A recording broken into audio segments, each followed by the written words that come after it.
Good morning, and thanks for tuning in to episode 4 of season 2 of the What's Your 20 podcast. I'm your host, EPD Special Projects Coordinator Taylor Maris, and joining me this week is reigning champion of the podcast, Assistant Chief Nathan Hassler. That is the rumor. Yes. Well, you make that rumor survive, I'll tell you that. He is the reigning champ of the podcast releases. He has the most views, so let's try and keep this trend going.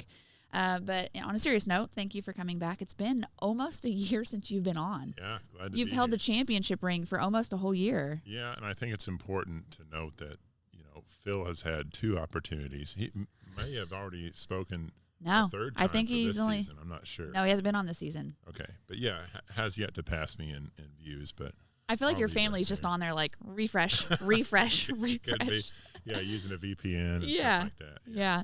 No, but people want to hear what you have to say. And since it has been, because it was back in April, so coming up on a year, we had talked about, was chief ever a goal for you? What your desires were for the police department, what it was like getting that phone call from the chief. But let's talk about in the past year, what has gone well for you as assistant chief or well for our department. Well, I think that one of the coolest things about my job really is and Phil's always, been better about saying it, but we're a resource for our people. And there's a number of things that people have came to me and asked for or said, hey, this is a need. We've needed this for a long time. Mm-hmm. What can you do or what can we do to work together to get that? And I think I've been able to help facilitate a lot of that stuff, whether, that be through my work on the EPD Foundation and all those great people that are a part of that, or just in our own department through, working through different seizure funds and looking up ways that we can apply those funds and spend those funds that, haven't been spent that way in the past or stuff like that. So that's been a really rewarding part of my career as assistant chief so far. I know that, the SWAT team raised a lot of money on their own. Last year in particular, I think they raised, somewhere in the neighborhood of $60,000. Oh, wow.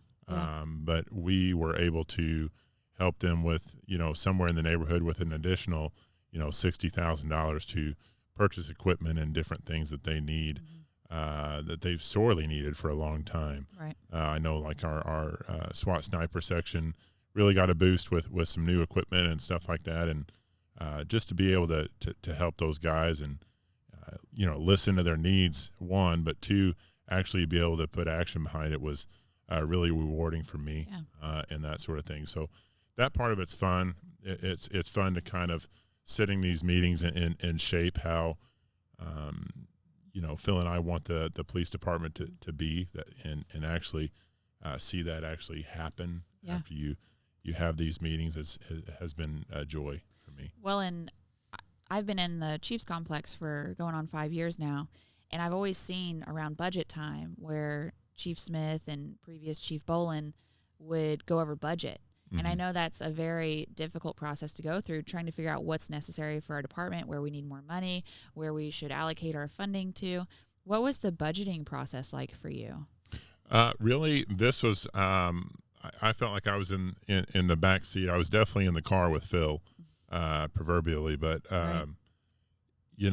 This was a learning year for me. Absolutely. Phil saying, well, tell me this is for this and this, we put our budget binders together and we talked about things that we wanted and different things like that, and how the budget's actually laid out. We met with the controller and things like that, and so this was very much a year to learn for me. Yeah. But it was cool because you see, well, this is what I want, and we got that money allocated. So we're going to see those things this year. So that'll be the fun part of our CIP, of actually getting those things in and getting them to our people to use. Well, and you came from being a sergeant in narcotics. Yes. So do you miss narcotics? I do miss the police work. I'll never, I signed up to be a policeman first and foremost. We talked about that on the first podcast. I will always remember those times very fondly. Yeah. And and I will miss those, but it's a different kind of feeling. I really respect those people that work back there, and that was some fun work to do. Yeah. Well, and you still go out and work on the street too, because we'll hear you on the radio. Yeah. So it's not like you're just always in your office or always in meetings. You are still out there doing police work. You've made some arrests in the past year. Yes. Yeah. I've been fortunate, but I'm intentional about not, getting rusty on my skills and that sort of thing. And I think it's important for our people that are in patrol to see that I can still do this job and alongside them too. Yeah. Yeah. And actually, do the job, not just take runs or anything like that. I think it's important to see that somebody in the administration actually knows what they're doing out there, and I like to think that I do. Yeah, absolutely. I agree with that. So we talked about some positives for your first year. Were there things that you planned that you wanted to achieve that just weren't able to achieve in that first year? Yeah, so we the uniform thing, we wanted to get our officers, a new wardrobe, so to speak, of things. But also make the department a little bit more uniform. But we want our officers to be comfortable, but also look professional. Mm-hmm. That was, a failure on our part, but it wasn't a failure in the sense of we just didn't get it done. I mean, we didn't get it done, but it was for different reasons. With supply chain issues and stuff like that, and trying to evaluate different clothing and that sort of thing. It takes a while to get each piece in and evaluated. Yeah. So it took a lot longer than I had originally anticipated. I thought this would be, a 3-month process that turned into, a years-long thing worth of work with a bunch of great people that helped along the way. Well, not to say it hasn't, because I just got that email this past week about the changes for different uniforms. So there are changes that are happening with our uniforms that can be people in the community will start to notice maybe some different apparel that our officers are wearing. Yes. But what about, moving forward? So if your first year you had pros and cons, as to be expected, like you said, it was a learning year. Moving forward, what do you and the chief, or you in particular, have planned for our department or want to grow or do better? I want to be out and visible a little bit more. I want to be more transparent about different things. We just got the results of a survey, a department-wide survey that we sent out about evaluating, Phil and I's, performance in the first year. So we have a whole lot of good ideas on how we want to move forward in this year. And I think one of those things, we have prided ourselves in transparency from the very beginning, but we weren't always transparent about things that people want us to be a little bit more transparent about. Sure. So just making an intentional effort to do that is what we plan to carry on into this year. Last year we started kind of a new style of training, if you will. We were more intentional about getting our frontline people more reps on training, specialized training and stuff like that. So we put people in place to be able to do that. And this year we are hoping to see the fruits of those moves. Yeah. They got, their feet underneath of them last year and trying to plan out what they wanted to do. Mm-hmm. And it seems like they're doing very well. We've got some great responses from our people on that. And we're hoping to expand that even further. Yeah. And, really light the fire under those people to make a more efficient, safe police officer. Yeah, and going more in depth, I've seen some emails where there's going to be open mats for defensive tactics where people can come out on their own time or when they have time to just train on some defensive tactics, firearms training, wellness training. Those are some things that I've noticed. I don't know if there are any additionals that'll be coming down the line soon, but, with the weather starting to get a little bit warmer, I think people are a little more encouraged to get out and do some things too. And seeing those emails is refreshing to see as well. Yeah, we are very much invested in to our police officer. That was kind of one of the goals too from the very beginning. Is we want to make the whole person better from an employee standpoint, because I think that's important for retention. Is very focusing very intently on making sure that their home life's good, their mental health's good, their financial situation's good. Their tactics are good all the way around, because that makes us a better agency as a whole, but it also invests in our people. Yeah, a healthy officer is a good officer. Absolutely. All around. And you had talked a little bit about the new contract.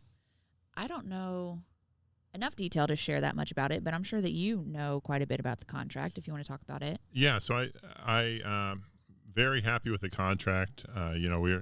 We are having some hiring struggles, or we still are, but I think, again, we didn't have this contract in place for the majority of last year. We just started it, January 1 this year. A historic contract between the FOP and the administration of the city. And it was a great, by all accounts, a great contract. And I'm looking forward to, really advertising that and pushing that out into the community and let people know what we're offering, because I think that we have a lot to offer here, not only opportunity-wise, but we've got competitive pay now. Yep. Benefits-wise, I mean, we have more vacation here than you can find in a lot of different places, especially starting out. I know starting out, while you're in the academy, you get 2 weeks of paid leave, and then as soon as you're finished with your first year, you get an additional 2 weeks, and then at every 5-year mark, you get another week. So you're not going to be able to find that vacation very many places. Our pay package is great, and then you have all the opportunities afforded to you on the police department by right. The SWAT team, the PIO office, narcotics. I mean, you name it, we've got it here. 31 different specialties. Yes, this is a real total police department. You can do a little bit of anything you ever dreamed of doing here, and I think that's what's so special about this place. Yeah, pay now is starting at just a little over $62,000 for lateral transfers. So if you're a full-time officer at another agency and you choose that you want to come here, you make even more. Yeah. So that's a great incentive if you're, somewhere where you feel like you want to take that next step into a different specialty and you just don't have the opportunity at a smaller agency. We might have that opportunity for you. And if you look at the benefits for a lateral transfer, they're really good. And you don't have to start all the way over. It's a limited, it's a different scale on what you have to do for the academy, for officer training, for field training. So that's certainly, what we're trying to push right now is getting more people in the door, because for the past years, we've been hovering around like 25 low, 25 officers short. Yes. And so really trying to ramp that up. I know that we have a hiring process that occurs every other month. So the next one will be March. It'll start March 14th. You can turn in your applications up to March 13th, and you get started that weekend. We've really tried to expedite the process of hiring. So you would turn in your application by March 13th. You would do the physical assessments that weekend, the written test midway through the week, and then your interview process is all done within a week. Yeah. So speeding up that process, that's something that a lot of people would shy away from. I don't want to apply because it takes so long to get in. But we're doing everything we can to try and get people in the door. Absolutely. Yeah. I mean, we're welcoming people with open arms here. And, the good thing about it is I think once you come in the door, you're going to find out this is a pretty cool place to work. Yeah. We've got a lot of great people here, a lot of very talented people, and we've got a benefits package to match that. Yeah, so. 20-year pension. I know you're big on the 20-year pension. Yeah. That's a big deal. And then but on the lateral thing too, I mean, you get your vacation time too. It comes with you according to how many years you had. Yeah. So I think that's a big deal too.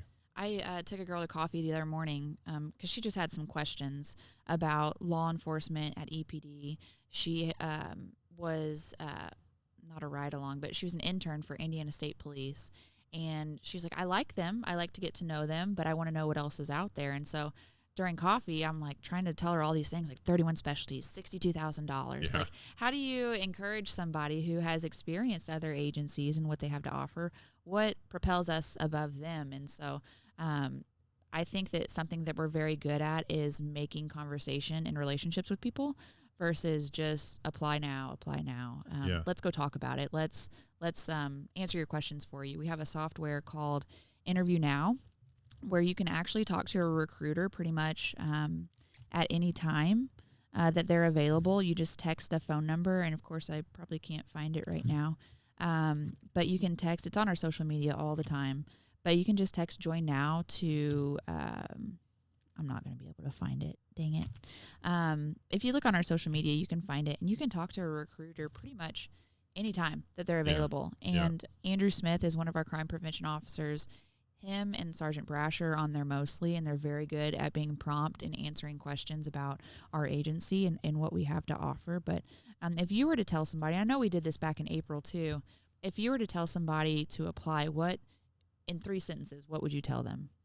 Well, I mean, I think that this department offers, so much more than any department in our region. We're, again, you can have multiple specialties. You can go into, if you've always dreamt of being a police officer, for whatever that looks like to you, you can do that here. And a lot of places don't have that. I think even regionally, a lot of places don't have that. Some places don't have a SWAT team. Some places, when you look at their narcotics unit, it's one person. We have, I think, 12 people that we dedicate to dismantling drugs in our community. We've got a street crimes unit that goes out and tries to find, seize guns off the street that are possessed by illegal, like people that have them illegally. You can do anything that you want to do, anything you see on TV, canine handler. We've got all kinds of different things. You can investigate murders. I mean, you name it, we have it. And I think that's, if you want to be, the police officer on TV, we have something to back that up here. And not only that, but we've got good people in each one of those positions that will show you the right way to do that. I know, my time in narcotics, I thought that was really cool because we did every day what you see on TV. And, some of the secret stuff, the secret squirrel stuff, the, hidden cameras and different things like that without going into too many details. But it was very cool to be actually able to live that, to live the police side of Breaking Bad, so to speak. Yeah. My boyfriend and I were watching To Catch a Smuggler the other day on TV, and he'd never seen it. And Border Patrol, they were searching a vehicle, and they were going to take the gas tank out of it to search it. He said, they really do that? Like, they get inside the doors. I'm like, we do that kind of stuff. Like, it's not just at the border. It's a little bit of everywhere. Right. Yeah. And we've got some of that equipment too. We've got different x-ray equipment and stuff like that we use to look in there. And we send people to training with the DEA, and we have, even TFOs with the FBI, DEA, and ATF. I mean, we do literally everything you can imagine that a big city like LAPD or whatever, anything that they do, we do too, here in a small town setting. So I think that's a huge selling point for us. Not only that, but we've got competitive pay now. Again, more vacation than you can find anywhere regionally. I think it's right up there with anything that you can compare it against. I think we have a lot to offer. Not only that, but we're supposed to get 65 cars here. We're trying to establish a real take-home car program here. We've been very intentional about that, and in talks with the mayor and stuff like that. So I think we're on the right track to do a good thing here. Right. Well, you had mentioned one thing, and I'll just touch on it real quickly.